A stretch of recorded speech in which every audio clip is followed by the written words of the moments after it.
Introduction: The Big Fat Giant Hole.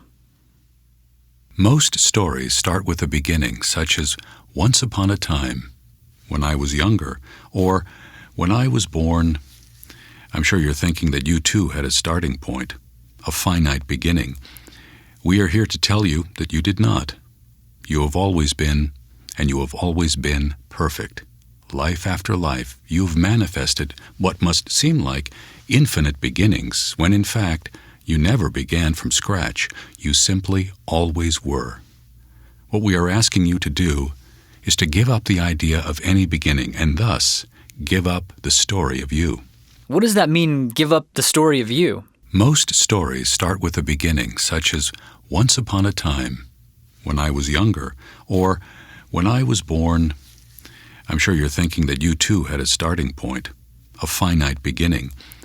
We are here to tell you that you did not. You have always been, and you have always been, perfect. Life after life, you've manifested what must seem like infinite beginnings, when in fact, you never began from scratch. You simply always were. What we are asking you to do is to give up the idea of any beginning, and thus give up the story of you. Wow. It is quite a journey, but it is definitely one you won't regret taking. Now, some people may lose their bearings a bit as we go, and to them we want to say, that's not a bad thing. In fact, it's a blessing.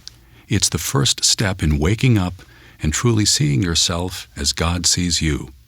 Right side up is just a perspective. All we ask is for everyone to be present, to be in the moment of now, and to really allow themselves to express, experience, and feel the words that we say. You keep saying we. I think I already know the answer to this, but can you explain who you are? We are also really an I, but we'll get to that later. For now, a good answer for that question might be to simply say we are the collective whole, or source energy, the consciousness of all that is, moving forward on our journey of expansion and celebration. We're coming forward through our conversation with you, so that all may know from whence they are, because again, none came. All have simply been. We are frequency. We are vibration. We are thought. We are creation. We are you. We are all that is. How was that?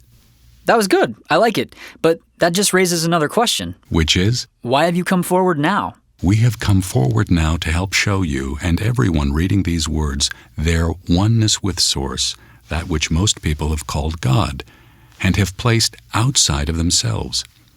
Simply put, we've come so that you may know. Know what? All that is. That sounds like a lofty goal, even for Source. Indeed it is, yet the goal has already been reached. All that you are, all that you ever were, is infinite, and within the realm of infinity, we are all complete. Now you think you know who you are. You are an individual, to some extent. Yes, you are. However, you are an individualized expression of Source energy, which we all are. We've come forward now to help you understand that while you perceive yourself on this grand journey, a journey you are very much on, you needn't take it so seriously. You needn't ever feel alone, and you needn't ever suffer. You are greatly, greatly loved by all that is, because you are all that is, and all that is always complete. You got it? Got it.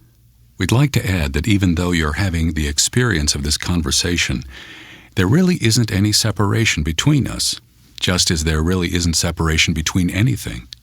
Scientifically, you know that if you look at anything under a high enough powered microscope, you'll see space. Well, space isn't separation. It's actually unity. Everything exists in this space. You, the world, the heavens, everyone and everything.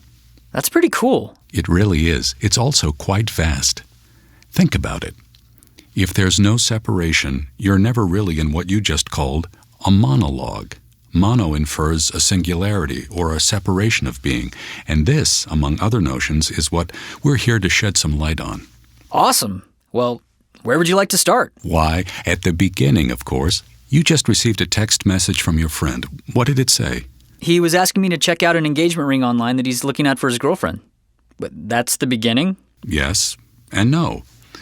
We told you there is no beginning, but to fully illustrate our point, we'll explain the nature of things in terms you're familiar with. Well, that text was about relationships. So is that where we're starting? Yes, indeed. We wish to begin by exploring your relationship to yourself. Why did you have me type yourself, and then yourself? We wish to show you the degree of separation that exists in your thinking, even now, within the oneness of you. For you are all there is. And if you're separate from yourself, how can you serve as the all that you are? Okay, now that's confusing. Can you break it down for me in plain English? That which you call God has always existed. If we call it energy, you can understand it in a more detached yet specific way. Energy is neither created nor destroyed. All that is has always been. It simply manifests in ever-changing ways. Thus is the story of you. You mean like past lives and stuff? Exactly. Past lives and stuff. The stuff is the part we wish to explore right now. Within the stuff, which is you, by the way, it's all you, lies every single dimension, every single probability, every single animation of beingness and its corresponding stillness and void. So you're telling me at my core I'm basically a big fat giant hole? You are nothing. You are no thing. You are everything and everything. You are all that is. Well, if I'm everything, why is there war? Why is there poverty? Heck, why am I even here? The answer to that question lies within your degree of self-love. But we don't want to get ahead of ourselves right now. Do you see what you just did? Got ahead of myself? No. You wrote ourself. You're already starting to get it. Impressive.